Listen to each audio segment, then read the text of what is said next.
Welcome back to the Religion of Human Nature podcast. I'm the host, Rabbi Jeremy Fine, and I have a really fun episode today. Two people from very distinctly different worlds talking about the topic of turning lemons into lemonade, making something that maybe didn't seem so great on the surface, but to be something really wonderful. The two guests I have here today is Robin, who is the illustrator of a very famous book, especially in the Fine's house, Fancy Nancy. Robin, how are you today?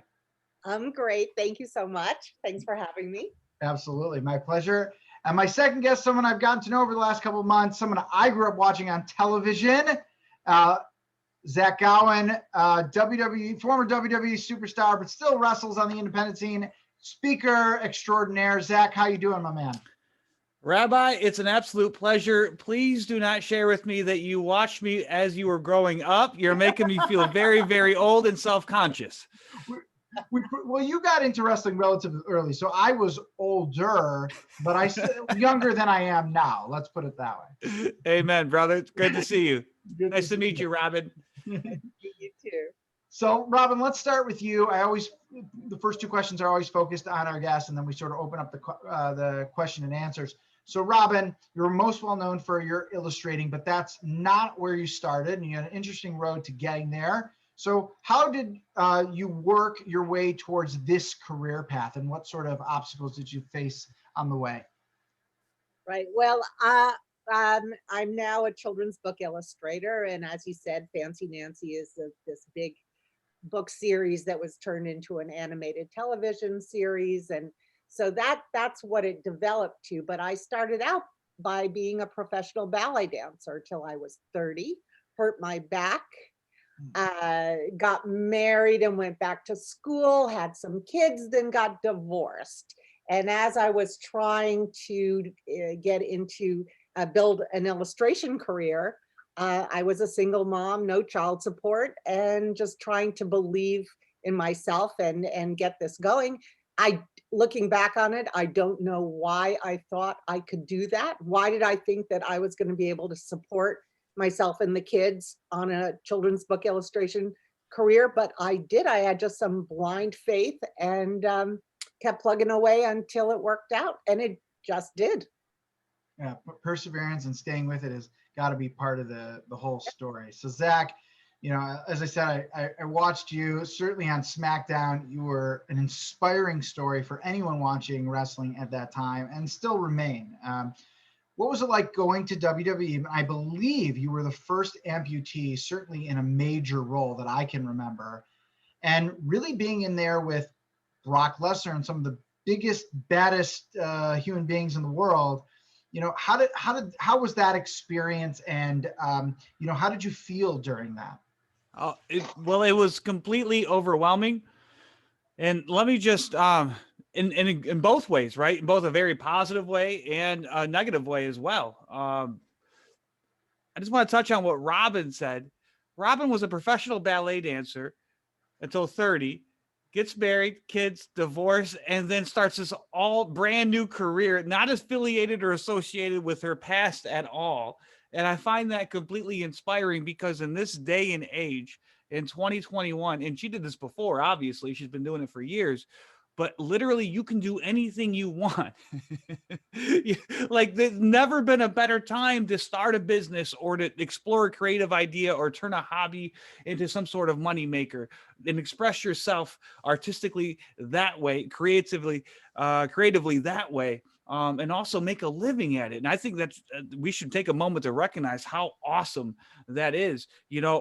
I lost my entire left leg when I was 8 years old to a battle with cancer.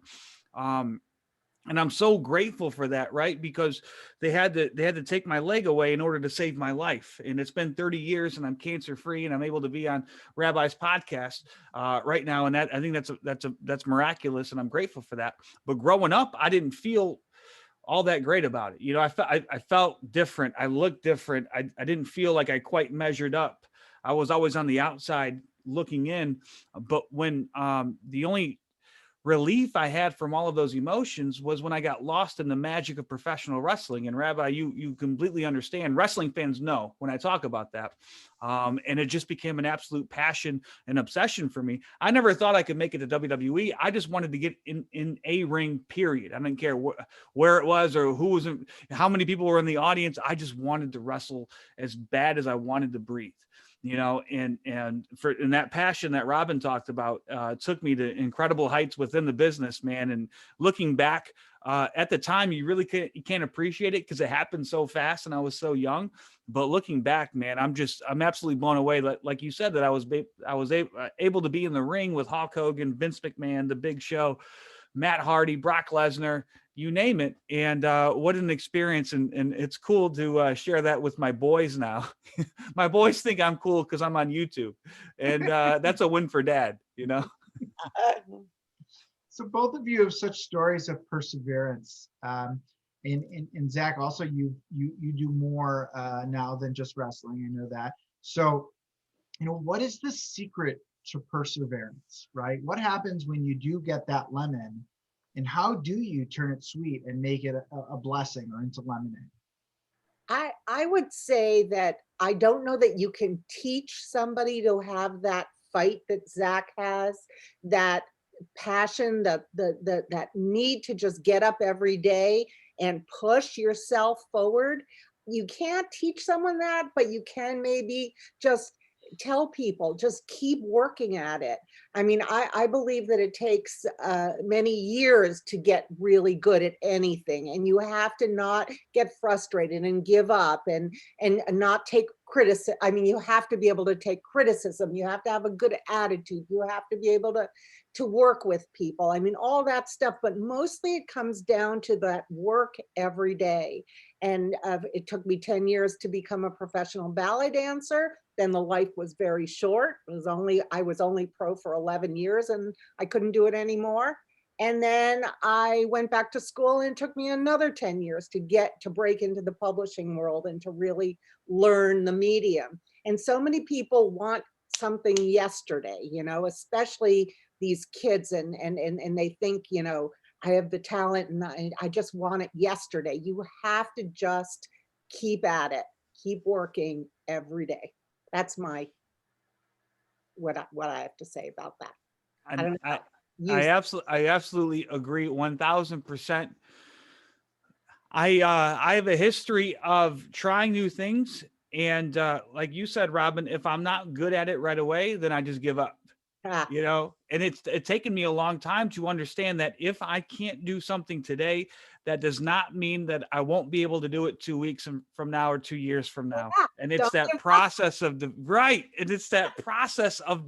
so how do you develop that process or that stick-to-itiveness? You see what I'm saying? For me, I'm just speaking from experience. It comes from a daily practice of spiritual principles or principles spiritual in nature, right? And for me, it comes down to discipline and obedience.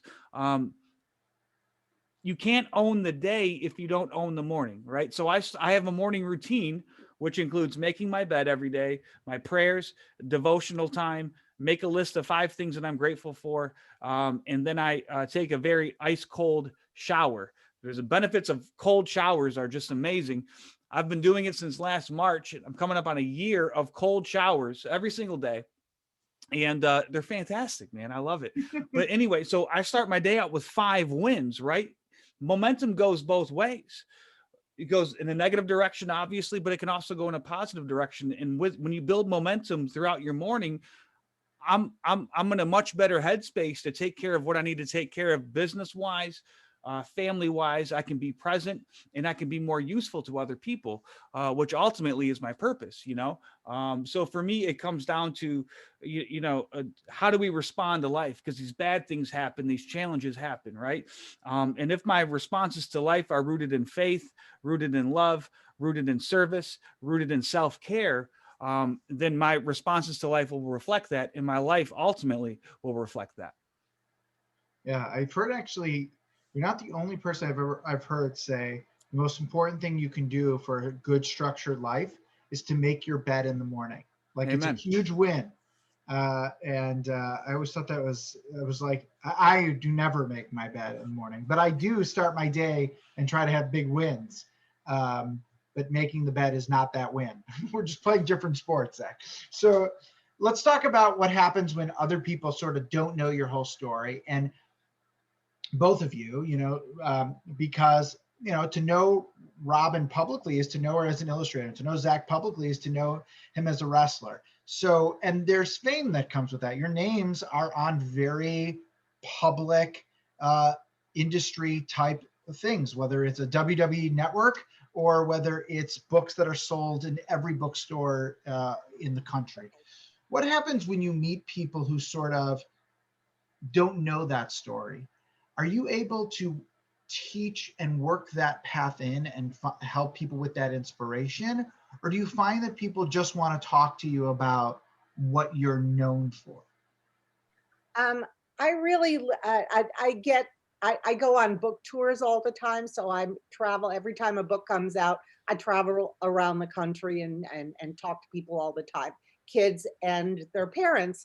And I always get when adult women, I mean, even up to the age of my age, I'm in my 60s, women will meet me and they'll say, gosh, you were a ballerina and now you're a successful illustrator.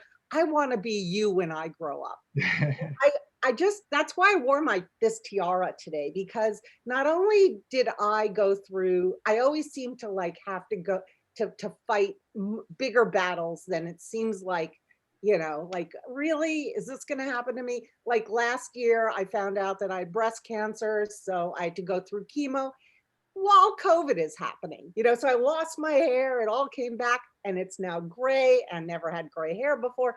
And I thought, well, I'll wear a tiara. So it's your idea. You just have to find a way to just say, okay, what's next? I'm not going to hold a grudge. This is hard. I'm going to get through it, fight like hell, and then I'm going to let it go and move on. I don't know what to say, except that we all have hard things to bear, and whatever the glamorous surface looks like, believe me, everybody's got things to deal with. Don't let it get you down, just move on. But I don't know, I feel that it's so easy to say that because I've done it over and over again my whole life. I don't know how to teach that. It sounds like Zach has some actual tools. I don't. Well, that's the whole thing. We can't be defined by things that happen to us or circumstances that we find ourselves in. Like that. Listen, trauma and circumstances and challenging situations that happen to us throughout our life, they will shape us. There's no question about that. And I'm not dismissing that at all. Like we will walk out a different person than when we were when we walked in. But they don't have to define us. Like I don't have to. Listen, I got one leg. Yeah. I don't wake up every day like, oh, I'm the one-legged guy from wrestling. Like that was a piece of me and a very big part of my life, and one that I'm grateful for. But I wake up as a father. I wake up as a husband. I wake up as someone who has to pay his mortgage, and somebody has to go to work, and somebody who has to serve in his community. And I love that role. When I travel the road as a wrestler, I put the wrestler hat on and I meet with fans, and it's a beautiful thing. And when I travel the road as a speaker, I put the speaker hat on and I can interact with the audience that way. And it's an awesome thing. But when I'm home, when I'm, living out in the suburbs of Detroit, Michigan, and I go to Kroger to do some grocery shopping, or I go out to eat with my family, then I'm just suburban dad. But it's interesting that people do have, there's something, I don't know what it is about me, but people do have some sort of motivation to connect with me without even knowing who I am or my story. They feel somewhat, I've noticed this, my wife has as well. People feel somewhat safe with me, and they share with me some challenges that they're going through. I don't know, almost intuitively with me, as if them sharing it helps them. And then I always, if you share with me, I'm going to share with you. And then we have this, like, I've had so many of these beautiful spiritual experiences with complete strangers that have no idea who I am or what I've done, but I can only attribute it to God at a certain point, because it happens so much and it's so profound and moving for me. But to me, it's a beautiful thing. I'm just Zach today, and I like Zach. Zach who goes to Kroger. Zach. I don't know. I was brought up religious, religious. But I found that a religion in my art, I guess, I don't know what, there's a real, in the passion for the work, I found a real deep meaning. And I find that belief in yourself, and obviously, Zach, you have you have a passion and a belief in yourself. And it's like you say, when people have problems that you can't change the other person. I couldn't change, for instance, my ex-husband. All I could do was see it from his point of view, accept it instead of being angry at it, and move on. So but that also takes belief in yourself, and love for yourself. So I would say that's my answer to what you're talking about. Yeah, that's a major step, is accepting yourself, both for your strengths and your weaknesses, and letting people in. Also, in a way, Zach, I loved how you framed it, where you're going to share if people share, and what a message we could use right now in the world, right? Or certainly this country. Let me not speak for the whole world, but I'm going to speak for America right now. Like, we need to share our stories and not just be angry about everything with everyone else, but to share and to learn. And and people, yes, my father is a physician, so I grew up in a fashion in which my father was able to provide. That's not the story just of my family. I mean, my family came over to this country from Europe with nothing in their pocket, nothing, literally nothing. And my great grandfather owned a fish shop, which made no money, and they ate fish and potatoes for his entire life, right? And so if you only look at the surface, like, oh, your father was a doctor, then you're disregarding everything that came before him. It wasn't, yes, there are some families who have been passed down wealth for generations, and maybe it was a little easier, but that's not the story of 99% of this country. We have to hear each other's stories and where each other come from. I also think, to add on to what you're talking about, this time in our history, we in America, we need to start accepting each other's differences. Amen. And just accept. I don't believe what you believe, but that doesn't mean that you're not as good as me, the same as me. And we can still be neighbors, we can still be friends, and we need to find a way to love our neighbors despite our differences. So I think that's what you're talking about. Yeah. And that was the great experiment of America. Right. America's still it's a baby in the history of the world, and the empires and the countries and all of that. Like, we're brand new, we're toddlers, and we're the greatest experiment ever attempted, where all creeds, all races, all religions can live harmoniously together, and still have the same equal opportunity to grow and to love and to worship. And that's not, there really is no other place in the world. I mean, you go to Japan, everybody's Japanese, like you go to South Africa, everybody's South African, and it's just like you go to India, everybody's Indian pretty much, and what we have is so unique, and it could be, if we don't tear ourselves apart, it could be the greatest thing that's ever happened, and who would have thought that harmoniously with everybody with their differences and their backgrounds and all of that can come together and love one another and have the same opportunities to pursue happiness, man. I think that's like, I want to believe that, and I want to hold on to it. I want to do everything I can to ensure that happens. I can't do it for the entire country, but I can do it for my neighbor. You know, I can do it for the people that I run into at Kroger. I can do it for the guy who's working at the gas station and the corner, you know. And so I try to do my part on a micro level, and hopefully that, you know, that influences people and it spreads, and other people do the same, and we grow from there. Zach, I'm hoping actually after this episode, Kroger starts sponsoring this podcast. That would be awesome. We'll drop They need to. So let's people have said to me, like, where do we start? And I was like, let's just start. I mean, I'm a little biased, but let's start with the 10 Commandments. Let's just start there. They're a pretty good. It's a pretty good 10. You know, don't murder. I can get behind that. You know, believe in something up of yourself. I can get behind that, right?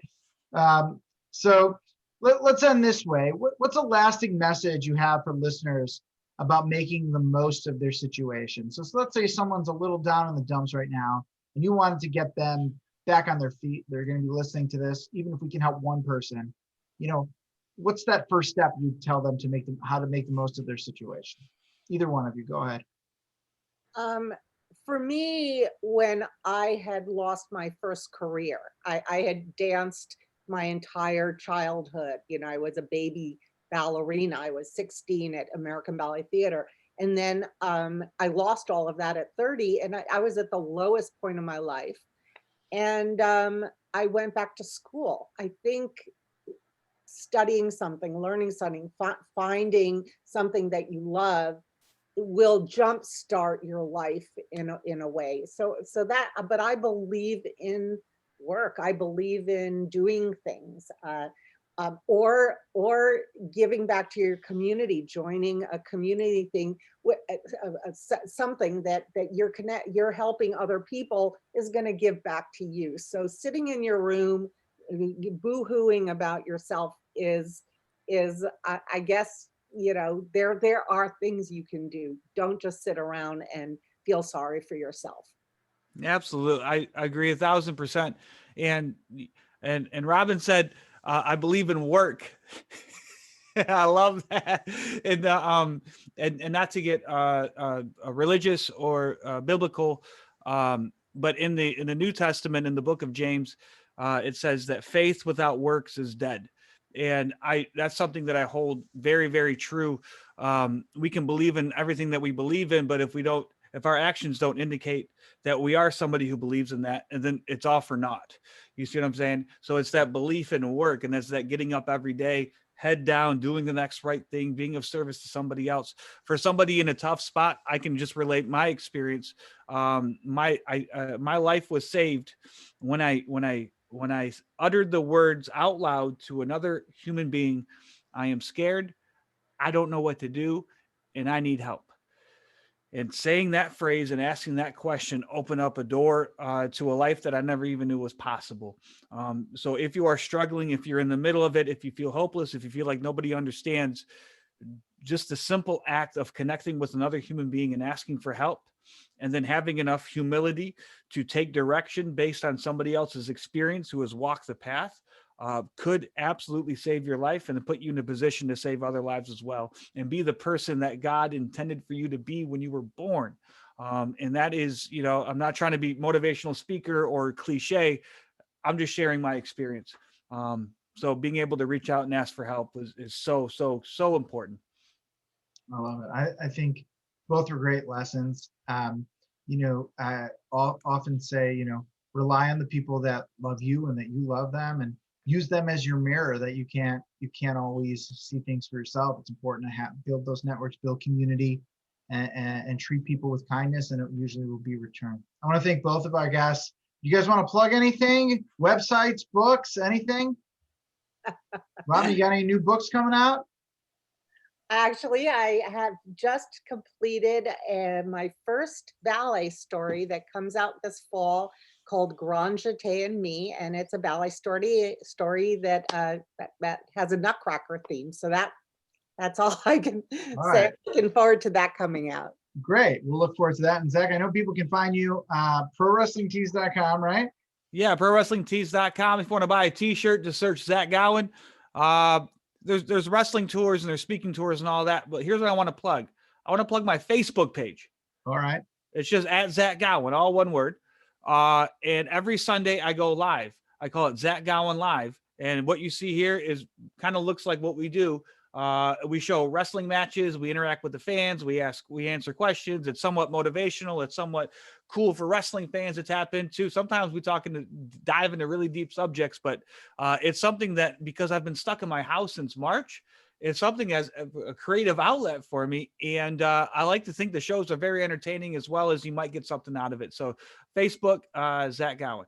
I will check it out. Thank you both. I appreciate you doing this. Thank you. Thank you, Rabbi. Robin, nice to meet you. Nice to meet you too, Zach. And thank you, Jeremy. Lovely to meet you.